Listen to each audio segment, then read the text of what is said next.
Kita berangkat dari keyakinan bahwa 7 terpidana yang hari ini masih mendekam di penjara dengan vonis penjara seumur hidup, bahwa mereka tidak melakukan perbuatan pidana dengan tuduhan pembunuhan dan pemerkosaan, dan mereka masuk ke penjara itu karena salah satunya ada kesaksian yang disampaikan oleh AF dan Dede. Nah, kesaksian AF dan Dede inilah yang membuat mereka masuk penjara, sehingga hari ini kami, ini sama teman-teman kuasa hukum Meradi dan kemudian dari keluarga terpidana datang ke Mabes Polri untuk kembali menguji kesaksian AF dan Dede itu, apakah kesaksian yang benar atau palsu. Untuk itu ini adalah bagian dari cara kita membebaskan 7 terpidana yang hari ini masih mendekam di penjara setelah Peggy Setiawan terbebas melalui putusan pra peradilan di Pengadilan Negeri Bandung.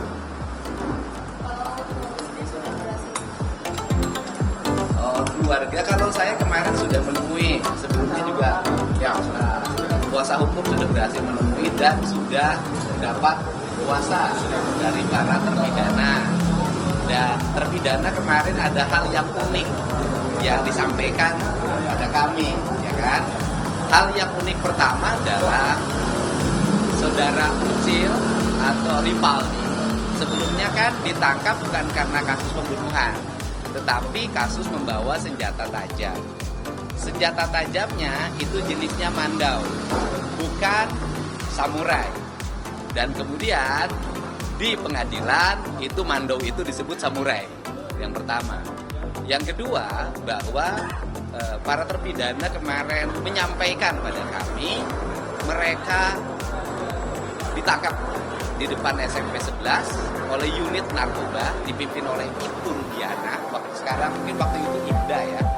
Kemudian dimasukkan ke unit narkoba dan mengalami berbagai penyiksaan. Setelah itu mereka disodorkan berita acara yang harus ditandatangani.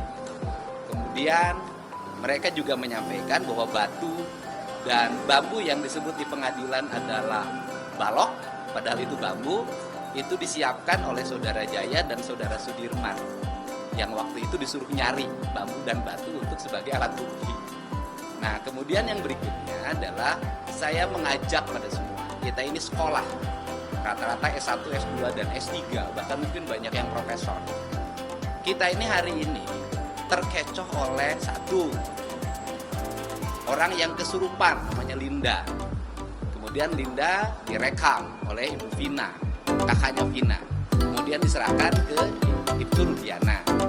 Linda itulah yang menyampaikan bahwa ada pemerkosaan dan pembunuhan oleh 11 orang. Dan kemudian itu orang kesurupan udah nyampe ke 11 orang itu.